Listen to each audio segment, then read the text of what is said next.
మీరు ఈ out sourcing చాలా రోజుల తర్వాత పెట్టారు. నేను ఇంతకు ముందు నుంచే మీరు అడగకుండా గవర్నమెంట్ లో ఫైట్ చేసుకుంటూ వస్తున్నా.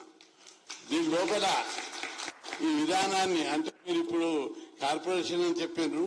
నేను మీరు అడగక ముందు మొత్తం అవుట్ సోర్సింగ్ తీసేసి కాంట్రాక్ట్ పద్ధతి పెట్టాలి, జీతాలు డైరెక్ట్ ఇవ్వాలని చెప్పి కేసీఆర్ 2-3 సార్లు చెప్పాను.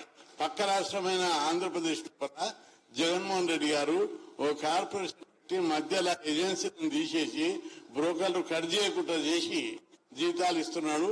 మనకు అది కూడా కార్పొరేషన్ డైరెక్ట్ గవర్నమెంట్ ఎక్స్చెకర్ నుంచి వీళ్ళ ఖాతానే పడాలని చెప్పి కేసీఆర్ తోటి మాట్లాడినా. మీరు అంటే కృష్ణయ్య గారు మీరు కాంట్రాక్ట్ విధానం రద్దు చేసి పర్మనెంట్ చేస్తామన్నారు. అందుకే నేను కాంట్రాక్టర్లకు పర్మనెంట్ చేస్తే వీళ్ళు ఉన్నారు ఇంతంతమంది, అవుట్ సోర్సింగ్ ఉన్నారు చాలా మంది. కాబట్టి వాళ్ళ విషయం ఆలోచించాలని చెప్పాను. మళ్ళా ఫైనాన్స్ వాళ్ళు అంతర్జాతీయ ప్రపంచ బ్యాంక్ ఆదేశాల మేరకు అవుట్ సోర్సింగ్ ఉద్యోగుల్లో కూడా 2-3 రకాలు చేశాడు. మళ్ళా అవుట్ సోర్సింగ్ ఏజెన్సీ ఉద్యోగులు మీరు ఒక భాగము, కొందరు తక్కువ జీతంతో ఇంకో రకం వాళ్ళని కూడా అవుట్ సోర్సింగ్ కింద తీసుకుంటున్నారు. కాబట్టి ఇవన్నీ సిస్టాలు తీసేసి మేము అందరినీ కాంట్రాక్ట్ ఉద్యోగులుగా పరిగణించి జీతాలు కూడా శాస్త్రీయంగా పెంచాలి. ఈ ప్రస్తుత పరిస్థితులకు ఏ విధంగా జీతాలు ఉండాలి? మినిమం 26,000 జీతం ప్రతి ఒక్కరికి, అత్యంత తక్కువ 26,000 ఇవ్వాలి. ఆ విధంగా విధానాలు మార్చుకోవాలి. ఇదేం రాజ్యాంగ సాధన కాదు, ప్రభుత్వ విధానాలు. శ్రమ దోపిడీ చేస్తున్నారు. ఈ శ్రమ దోపిడీ తీసేసి అవుట్ సోర్సింగ్ మీ ఉద్యోగుల పక్షాన అవుట్ రైట్ గా పోరాటం చేస్తాం.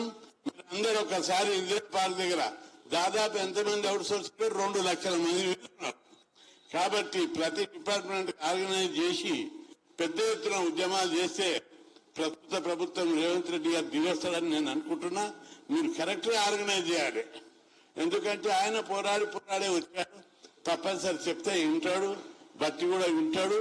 కాబట్టి మీ అందరికీ నేను చెప్తున్నా, విజ్ఞప్తి చేస్తున్నా, మనమందరం యూనిటీగా మీరందరూ గట్టిగా పట్టుదలతోటి ఎక్కడ ప్రోగ్రాం పెట్టా మీరు సినిమాకు పోతారు, అక్కడ ఎవరైనా ఫ్రెండ్ విడిస్తే పెళ్లిళ్ళకి పోతారు, టిఫిన్లకు హోటళ్ళకి పోతారు.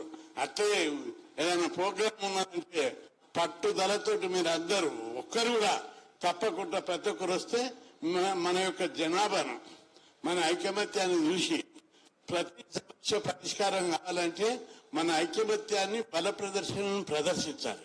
కాబట్టి అవుట్ సోర్సింగ్ ఉద్యోగులందరూ పట్టుదలతోటి 4-5 ప్రోగ్రాంలు ఇందిరా పార్క్ దగ్గర ఇంకేమన్నా లాస్ట్ ఇయర్ బహిరంగ సభ పెట్టారు ఒకటి ఎన్నికల కంటే ముందు.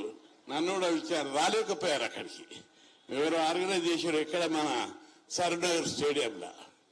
అట్లా మీరందరూ అవుట్ సోర్సింగ్ లో హాస్టల్లో ఉన్నారు, స్కూళ్ళల్లో ఉన్నారు, ప్రతి డిపార్ట్మెంట్ వాళ్ళు ఉన్నారు. హాస్టల్ అయితే చాలా ఉన్నారు. ఈ అవుట్ సోర్సింగ్ లో కూడా కొంత శాస్త్రీయంగా లేదు. కొన్ని డిపార్ట్మెంట్లకు పర్మనెంట్ ఉద్యోగులు కావాలి, అక్కడ కూడా అవుట్ సోర్సింగ్ పెట్టారు. కాబట్టి ఈ సిస్టమ్ ను రెగ్యులరైజ్ చేయడం అనేది మీరు అందరైతే జీతాలు పెంచుండి డైరెక్ట్ వాడుతున్నారు. నేను మాత్రం అవుట్ సోర్సింగ్ లను కాంట్రాక్ట్ గా మార్చి పర్మనెంట్ చేయాలనే కోరుకుంటున్నాను. మీరు చైనాకి వెళ్ళి రాలేదు, ఆఫ్ఘనిస్తాన్కి వెళ్ళి రాలేదు, విదేశాలకు వెళ్ళి రాలేదు. తెలంగాణ బిడ్డలు, తెలంగాణ కోసం తెగించి పోరాడిన బిడ్డలు. కాబట్టి మీరు అందరు పట్టుదలతోటి కొట్లాడాలి. ఎందుకంటే లార్జ్ నెంబర్ ఆఫ్ వేకెన్సీస్ ఉన్నాయి, ఒకవైపు వర్క్ లోడ్ ఉంది, పని భారం ఉంది. మీరు తెలంగాణ బిడ్డలుగా హక్కు ఉన్నది. ఆ హక్కు కోసం మీరందరూ పర్మనెంట్ ఒక భాగము, రెండవది జీతాలు పెంచడం, ఇంకోటి విధానం మార్చడం, ఒకటి. 3 పద్ధతులు చేస్తే 1-2 పద్ధతులకైనా ప్రభుత్వం దిగొస్తుంది. నేను టోటల్ గా మీ యొక్క ఉద్యమానికి పూర్తి మద్దతు ఇస్తున్నా. మీరు ఎక్కడికి పిలిస్తే అక్కడికి రావడానికి ఉద్యమాలకు పిలిస్తే వస్తారు.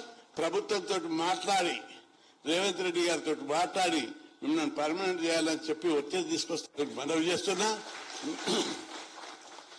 ఏ ఉద్యమమైనా పీస్ఫుల్ గా, నేను వైలెన్స్ చేయమని చెప్పాను, పీస్ఫుల్ గా మన బల ప్రదర్శనం చేయాలి. మన సోదరుడు చెప్తున్నాడు మీటింగ్ లో, అన్నా నువ్వు 1978లో వాడిని బాగా గుర్తుంది, పేపర్ కట్టింగ్ తెచ్చి చూపెడుతున్నాడు.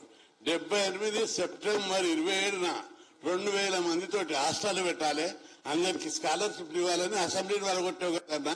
అప్పుడే ప్రభుత్వం హాస్టల్ ఇచ్చింది, గురుకులాలు ఇచ్చింది, స్కాలర్షిప్లు ఇచ్చింది. ఈ దశల వారిగా ఫీజు రియంబర్స్మెంట్ ఇస్తే దేశంలో ఎక్కడ లేని విధంగా ఇక్కడ స్కాలర్షిప్లు, ఫీజులు, హాస్టళ్లు, గురుకులాలు పెట్టారు. అంటే వాళ్ళంటే స్టూడెంట్స్ కంటే నడిచింది, కానీ మీరు మాత్రం పీస్ఫుల్ గానే చేయాలని చెప్పడం జరిగింది. కాబట్టి హాస్టల్లో 2-3 సార్లు ఈ అవుట్ సోర్సింగ్ వాళ్ళు ధర్నా పెట్టారు. అందులో కూడా చాలా పెద్ద ఎత్తున హాస్టళ్లు, గురుకులాలు ఉన్నాయి. అందులో కూడా అవుట్ సోర్సింగ్ వాళ్ళు ఉన్నారు. వాళ్ళందరూ జీతాలు పెంచాలని, మమ్మల్ని అందరినీ రెగ్యులరైజ్ చేయాలని ఆ విధంగా వాళ్ళు పోరాటం చేసినప్పుడు అలా పోతున్నా. మీరు అన్ని డిపార్ట్మెంట్ వాళ్ళు ఇప్పుడు వచ్చారు, అటెండెంట్ నుంచి క్లారికల్ దాకా, స్టెనోల్ దాకా. కాబట్టి మీరు ఇంట్లో మేధావులు ఉన్నారు, సమర్థులు ఉన్నారు. సిస్టమ్ ఏంటిది? ప్రభుత్వ వ్యవస్థ సిస్టమ్ ఏంటిది? శాసన వ్యవస్థ, న్యాయ వ్యవస్థ, ఎగ్జిక్యూటివ్ వ్యవస్థ. ఎగ్జిక్యూటివ్ వ్యవస్థలో టెంపరీ ఉండదు, పర్మనెంట్ జాబ్లే ఉంటాయి. కాబట్టి ప్రభుత్వం మీద నేను మరింత ఒత్తిడి తెచ్చి పార్లమెంట్ లో కూడా మాట్లాడారు. ఈ ఉద్యోగులు కేంద్ర ప్రభుత్వంలో దాదాపు 20 లక్షల ఉద్యోగాలు ఖాళీ ఉన్నాయి. మీరు ఎక్కువ అవుట్ సోర్సింగ్ పెడుతున్నారు. అది అవుట్ సోర్సింగ్ పెట్టడం వల్ల ప్రభుత్వ యంత్రాంగం బలహీనపడుతుంది. అవుట్ సోర్సింగ్ వల్లను, కాంట్రాక్ట్ వల్లను అందరినీ పర్మనెంట్ చేయాలని చెప్పి నేను పార్లమెంట్ లో కొట్లాడా. ఇప్పుడు కూడా పార్లమెంట్ లో కేంద్ర ప్రభుత్వం మీద ఒత్తిడి తీసుకొస్తా. అన్ని వ్యవస్థల లోపల ఇప్పుడున్న పనిచేస్తున్న అవుట్ సోర్సింగ్ వాళ్ళందరినీ పర్మనెంట్ చేయాలి, వాళ్ళకి జీతాలు పెంచాలి. సుప్రీంకోర్టు తీర్పే ఉంది, సమాన పనికి సమాన వేతనం. సుప్రీంకోర్టు ఇంక రాజస్థాన్ విషయంలో ఒక తీర్పు ఇచ్చింది, చరిత్రాత్మకమైన తీర్పు. ఏమని ఇచ్చింది? 6 నెలలు వరుసగా పనిచేస్తే 240 రోజులు వరుసగా పనిచేస్తే వాళ్ళని పర్మనెంట్ చేయాలని తీర్పు ఇచ్చింది. సుప్రీంకోర్టు తీర్పులు మిమ్మల్ని రెగ్యులరైజ్ చేస్తే చట్టపరమైన, న్యాయపరమైన ఏ అవరోధాలు లేవు. ఒకసారి కేసీఆర్ నేను అసెంబ్లీలో మాట్లాడినప్పుడు మీరు అదే మీ గురించి అడిగారు. భవిష్యత్ మనోళ్ళందరూ సోషల్ మీడియాలో కూడా పెట్టారు. అప్పుడు అడిగి పర్మనెంట్ చేయాలి, వీళ్ళకి ఏ అవరోధాలు లేవని చెప్తే ఆయన ఛాంబర్కి పిలుచుకొని మాట్లాడాడు. కృష్ణ గారు కాంట్రాక్ట్ వరకు చేస్తా, ఈ అవుట్ సోర్సింగ్ వాళ్ళని చేయాలంటే మరి అవుట్ సోర్సింగ్ వాళ్ళకి వర్క్ లోడ్ లేదు అన్నాడు. వర్క్ లోడ్ లేని వాళ్ళతో పని ఎందుకు చేయిస్తున్నావు అని అన్నా. కాబట్టి వీళ్ళని పర్మనెంట్ చేయాలి. ఎగ్జిక్యూటివ్ వ్యవస్థ బలహీన పడితే ప్రభుత్వ యంత్రాంగమే బలహీన పడ్డట్టు. కాబట్టి పర్మనెంట్ చేయాలి. వాళ్ళకి పని భారం ఉంది. మానవ వనరులను సద్వినియోగం చేసుకోవాలంటే వాళ్ళందరినీ శాశ్వత ఉద్యోగులుగా చూడాలని చెప్పారు. మీ అందరి డిమాండ్ నేను చూసి ఇప్పుడు అయితే మీరు కోరినట్టు మీకు రెగ్యులరైజ్ చేయడం ఒక భాగం. మీరు రెగ్యులరైజ్ ఎక్కువ ఒత్తిడి చేస్తలేరు, ఏమవుతుందో అని రెగ్యులరైజ్ చేయాలని అడుగుతా. మేము విదేశాల నుంచి వచ్చారా? మీ పిల్లలు మీ మీద ఒత్తిడి చేస్తారని అంటున్నారు, భార్య పిల్లలు. ఒత్తిడి చేస్తే అప్పుడు తెలుస్తుంది. ఇంకా కొద్దిగా సర్వీస్ ఉంది కాబట్టి ఒత్తిడి లేదు. రేపు పిల్లలు పెళ్లిళ్ళకి వచ్చినాక మీకు అప్పుడు అర్థమవుతుంది, అరే జీతాలు సరిపోవు, పెళ్లి ఖర్చులు ఎట్లా, ఇంటి ఖర్చులు ఎట్లా. కాబట్టి పర్మనెంట్ అయితేనే మీకు ఇంక్రిమెంట్ వస్తాయి, ప్రమోషన్లు ఉంటాయి క్వాలిఫికేషన్ ప్రకారం. కాబట్టి అది ఒక భాగము. సాధ్యమైనంత వరకు పోస్టులు క్రియేట్ చేయాలి. 23 జిల్లాలు క్రియేట్ చేశారు. ఒక్క పోస్ట్ అయినా క్రియేట్ చేసిరా? లేదు. వాళ్ళతోటే సర్దుకుంటాయి అవుట్ సోర్సింగ్ అవి ఇవి పెడుతున్నారు. ఇప్పటిదాకా క్లారికల్ వరకు అవుట్ సోర్సింగ్ పెట్టారు. భవిష్యత్తులో వీళ్ళు ఆఫీసర్లను కూడా అవుట్ సోర్సింగ్ అనే పరిస్థితి ఏర్పడుతుంది. కాబట్టి ప్రభుత్వం విధానం అంటూ ఒకటి సక్రమంగా లేదు. మీ అందరికి నేను విజ్ఞప్తి చేస్తున్నా, మీకు ఈ 3 డిమాండ్ పర్మనెంట్ చేయాలనేది ఒక డిమాండ్, జీతాలు పెంచాలనేది 2వ డిమాండ్. మధ్యలో ఏజెన్సీ లేకుండా డైరెక్ట్ ప్రభుత్వ ఖజానా నుంచి లేదా కార్పొరేషన్ నుంచి ఆంధ్రప్రదేశ్ లో పెట్టినట్టు కార్పొరేషన్ చేసి కట్టింగ్స్ లేకుండా టోటల్ జీతాలు ఇవ్వాలని చెప్పి ఈ డిమాండ్ మీద మనం ముందుకు పోవాలి. ప్రభుత్వానికి ఒక నిర్దిష్టమైన విధానం దీన్ని పట్టుకుండాలి. హైలీ క్వాలిఫైడ్ ఉన్న వాళ్ళు కూడా అవుట్ సోర్సింగ్ ఉన్నారు. వాళ్ళందరూ వచ్చి చెప్తుంటే ఆశ్చర్యం వస్తుంది. యూనివర్సిటీలో కూడా ప్రొఫెసర్లు, assistant professor out sourcing contract విధానంలో కూడా సాగుతున్నారు. కాబట్టి ఇది సరైన విధానం కాదు. ప్రభుత్వాన్ని మనం తప్పనిసరి మీరు అందరూ ఇప్పుడు బలమైన నాయకులు మీ నాన్న ఉన్నారు, మంచి ఆర్గనైజ్ చేసి ఓ బలమైన 2-3 ధర్నాలు 1,00,000 మందితో పెట్టుండి మీరు ఇందిరా పార్క్ దగ్గర ప్రభుత్వం మీ కాళ్ళ కాడికి నడిచి వస్తారు, వచ్చేటట్టు చేస్తారు.